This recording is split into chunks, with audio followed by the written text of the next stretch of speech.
Thanks for watching. Don't forget to like, comment, share and subscribe to. آج جن ہستیوں کا ذکر خیر ہو رہا ہے، سچ یہ ہے کہ رسول پاک صلی اللہ علیہ وآلہ وسلم کے تشریف لانے پر اللہ تعالیٰ نے نبوت کا دروازہ بند کر دیا۔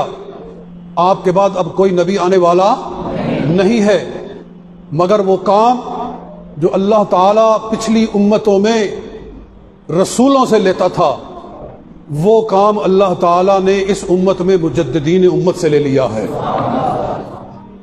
یعنی جب پہلی امتوں میں بگاڑ آتا تھا، عقیدے خراب ہوتے تھے، تو اللہ تعالیٰ کوئی رسول بھیجتا تھا، اللہ تعالیٰ کوئی نبی مبعوث فرماتا تھا۔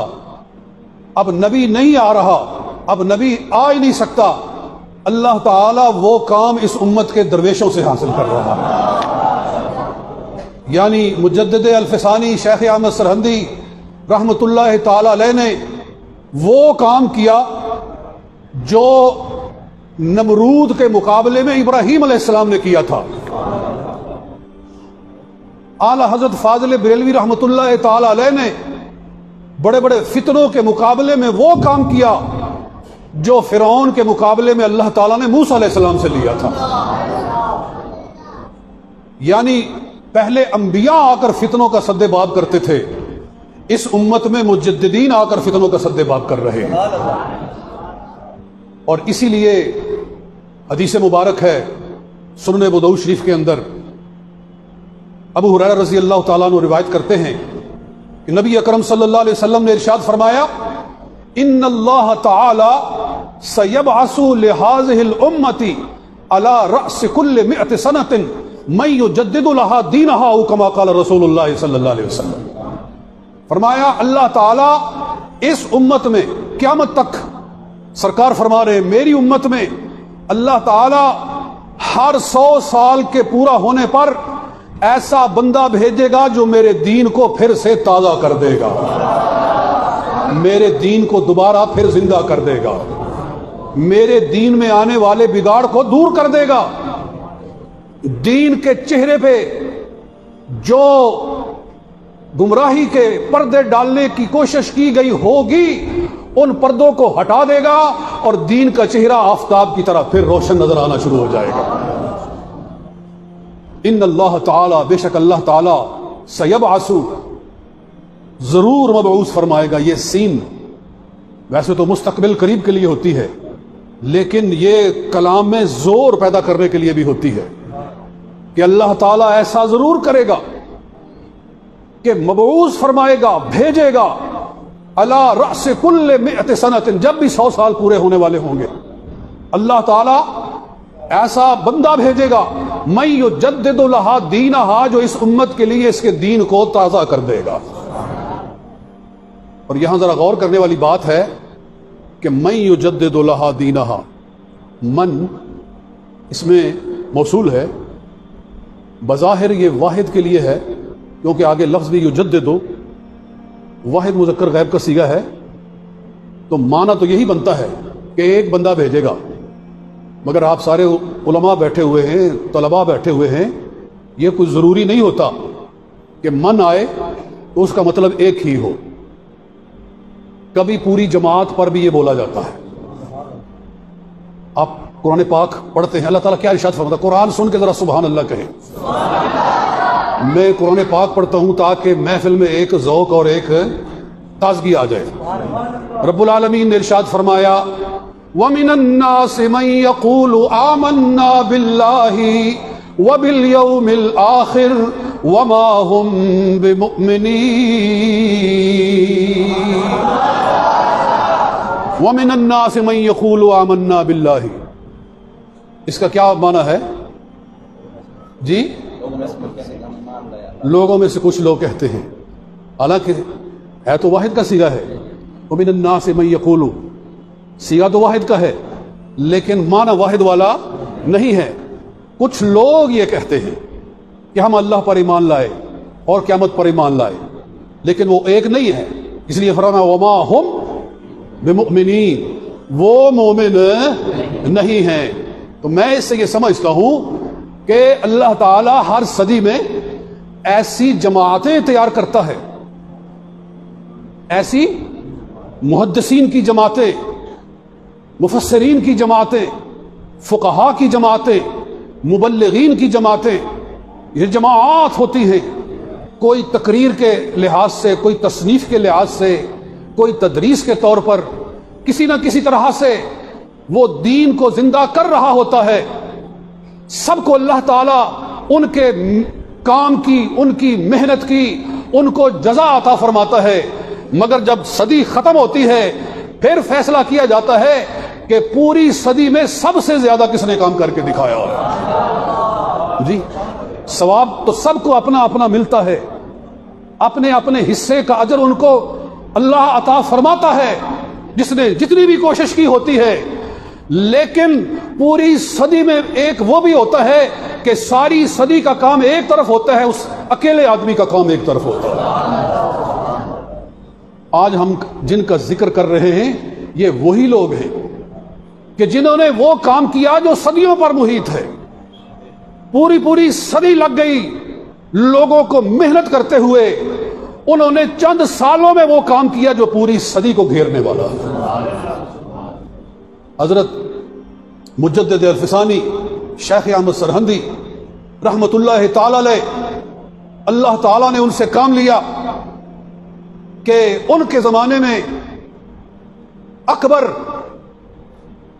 مغل اعظم جس کو کہتے ہیں، جلال الدین اکبر، اس نے کہا کہ حضور صلی اللہ علیہ وسلم کو دنیا سے گئے ہوئے 1000 سال ہو گیا ہے، 10 صدیاں گزر گئی ہیں اس دین کو آئے ہوئے، اور کوئی دین دنیا میں 1000 سال سے زیادہ نہیں چلا، لہذا اب نیا دین آنا چاہیے، اب نیا دین آنا چاہیے۔ اس دین کا انہوں نے نام رکھا دین اکبری۔ کہا کہ اب دین محمدی نہیں چلے گا، معاذ اللہ، اب کیا چلے گا؟ دین اکبری۔ دین اکبری انہوں نے کیا بنایا؟ کہنے لگے تھوڑا سا حصہ عیسائیت کا لے لو، تھوڑا سا یہودیت کا لے لو، کچھ اس میں سکھوں سے باتیں لے لو، کچھ ہندوؤں سے لے لو، کچھ اسلام سے لے لو، اور ساری چیزوں کو ملا کے ایک معجون نئی بناؤ، اور ساری چیزیں مکس کر کے ایک نیا دین بن گئے۔ یعنی انہوں نے یہ سمجھا کہ گویا دین نہیں ہے بلکہ کوئی کھانسی کا کوئی پھکی ہے بنانے لگے ہیں۔ جی یہ کوئی پھکی تیار کرنے لگے ہیں کہ تھوڑا اس میں کالا نمک ڈال لو، جوائن ڈال لو، جی اس میں جناب تھوڑا سا وہ سونف ڈال لو، اور سارے کوٹ کاٹ کے تو جناب ایک پھکی بنا لو۔ اور بدبختو، تم دین کو کسی میڈیسن کے اوپر قیاس کر رہے ہو، کسی سیرپ کے اوپر قیاس کر رہے ہو، کسی ٹیبلٹ کے اوپر قیاس کر رہے ہو۔ یہ کوئی ٹیبلٹ نہیں ہے، یہ کوئی سیرپ نہیں ہے، یہ کوئی پھکی نہیں ہے، یہ اللہ کا بھیجا ہوا دین ہے۔ یہ اللہ کا وہ بھیجا ہوا، مبعوث کیا ہوا وہ دین حق ہے جس کی حفاظت کا ذمہ اللہ نے اپنے اوپر لیا ہوا ہے۔ اللہ تعالیٰ ارشاد فرماتا ہے هو الذي ارسل رسوله بالهدى ودين الحق ليظهره على الدين كله ولو كره المشركون۔ قرآن سن کے ذوق سے سبحان اللہ کہنا چاہیے۔ اللہ فرماتا ہے دین میں نے بھیجا ہے، حفاظت میں خود کرنے والا ہوں۔ اللہ نے 3 چیزوں کی حفاظت اپنے ذمہ لی ہے، ایک دین کی، ایک قرآن کی، اور ایک قرآن والے محبوب کی۔ جی دین کی حفاظت کا ذمہ لیا جو میں نے آیت مبارکہ پڑھی ہے، اور قرآن کی حفاظت رب فرماتا ہے انا نحن نزلنا الذکر وانا له لحافظون۔ فرمایا قرآن ہم نے اتارا ہے، حفاظت بھی اس کی ہم کرنے والے ہیں۔ اور سرکار کی بات آئی، رب ارشاد فرماتا ہے یا ایھا الرسول بلغ ما انزل الیک من ربک وان لم تفعل فما بلغت رسالتہ واللہ یعصمک من الناس۔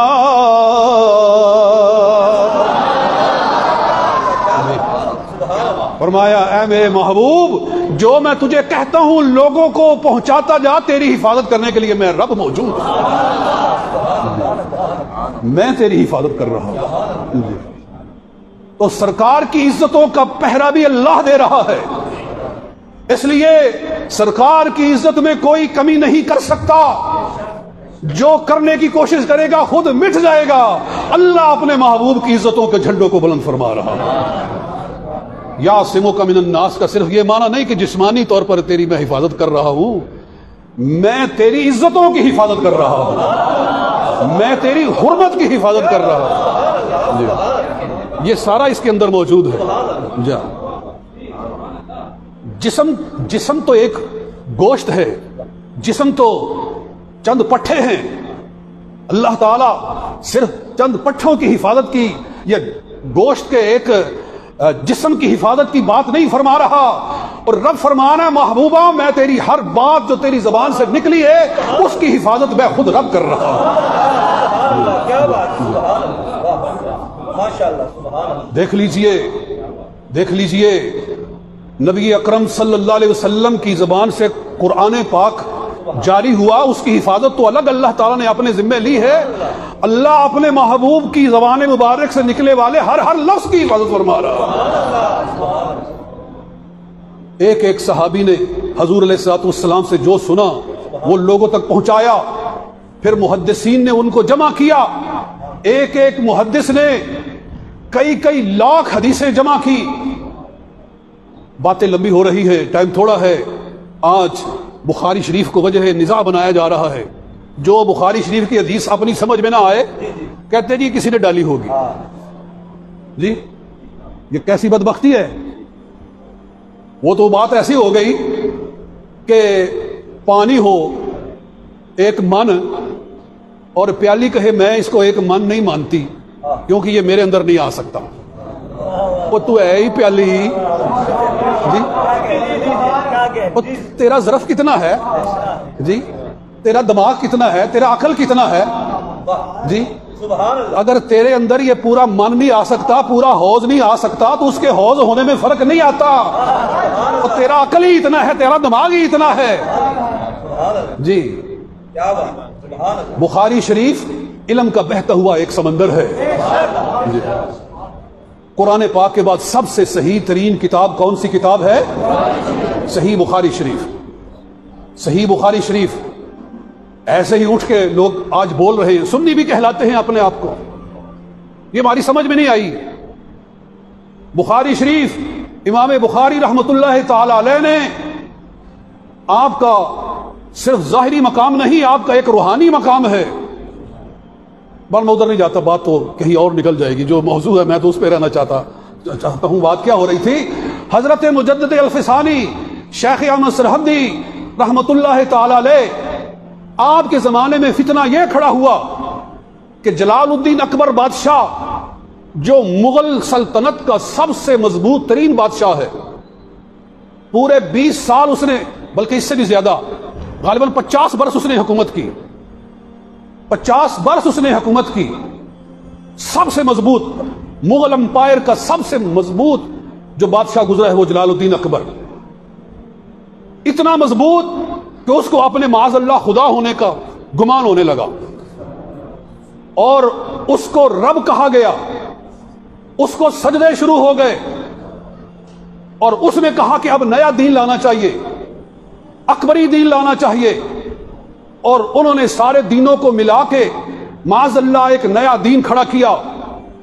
اللہ رب العزت نے دین اکبری کے ٹکڑے اڑانے کے لیے، ان کے بنائے ہوئے جھوٹے دین کو پارا پارا کرنے کے لیے اللہ نے اپنا ایک مرد کلندر کھڑا کر دیا، جس کو مجدد الفسانی شیخ احمد سرہندی کہتے ہیں رحمت اللہ تعالی علیہ۔ دیکھ لو، ایک طرف بادشاہ ہے، ایک طرف حکومت ہے، ایک طرف پوری فوج ہے، پوری پولیس ہے، پوری سلطنت ہے، اور ساری قوتیں، ساری فورسز ہیں، اور ان کے مقابلے میں اللہ تعالیٰ نے ایک مرد درویش کھڑا فرمایا ہے۔ میں سمجھتا ہوں ماشاءاللہ، میں سمجھتا ہوں دوستو توجہ فرماؤ، کہ حضرت مجدد الفسانی شیخ احمد سرہندی رحمت اللہ تعالی علیہ اپنے زمانے میں جلال الدین اکبر کے سامنے یوں کھڑے ہوئے جیسے نمرود کے مقابلے میں اللہ تعالیٰ نے ابراہیم علیہ السلام کو کھڑا کیا تھا. بات سمجھ میں آ رہی ہے؟ ذرا سبحان اللہ کی آواز آنی چاہیے. اللہ تعالیٰ نے مجدد الفسانی شیخ احمد سرہندی کو جلال الدین اکبر کے سامنے یوں کھڑا کیا جیسے فرعون کے مقابلے میں اللہ نے موسیٰ علیہ السلام کو کھڑا کیا تھا،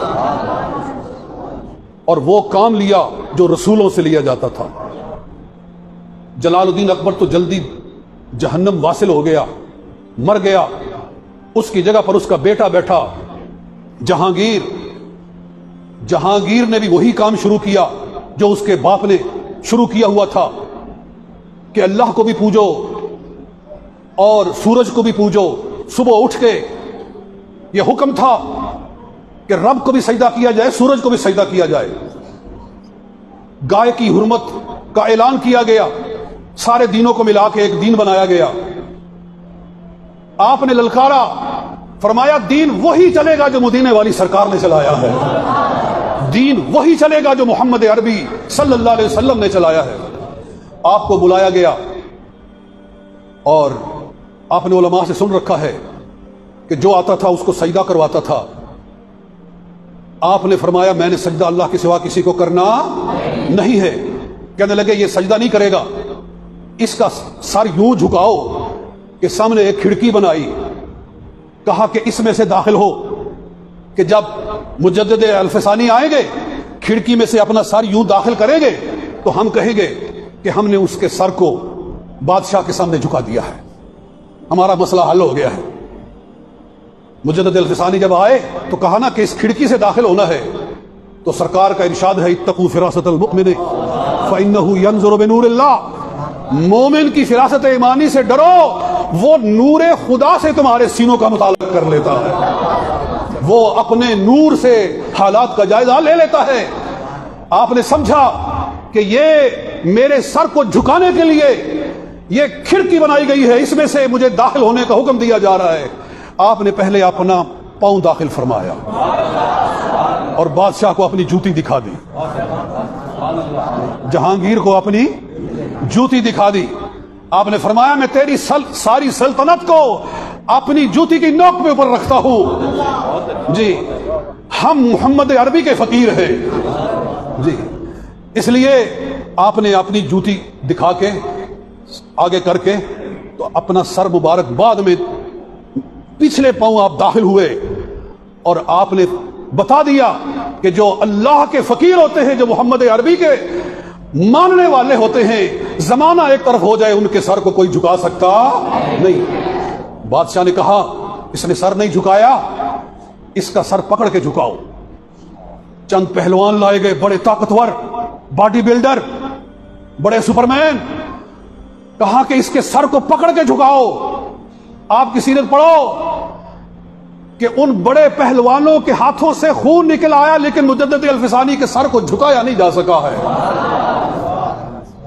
اور علامہ اقبال نے اسی پر خراج تحسین پیش کیا. میں اسی کو پڑھ کے اپنے مضمون کو مختصر کرتا ہوں. علامہ اقبال فرماتے حاضر ہوا میں شیخ مجدد کی لحد پر، ہے جس کی لحد زیر فلک مطلع انوار.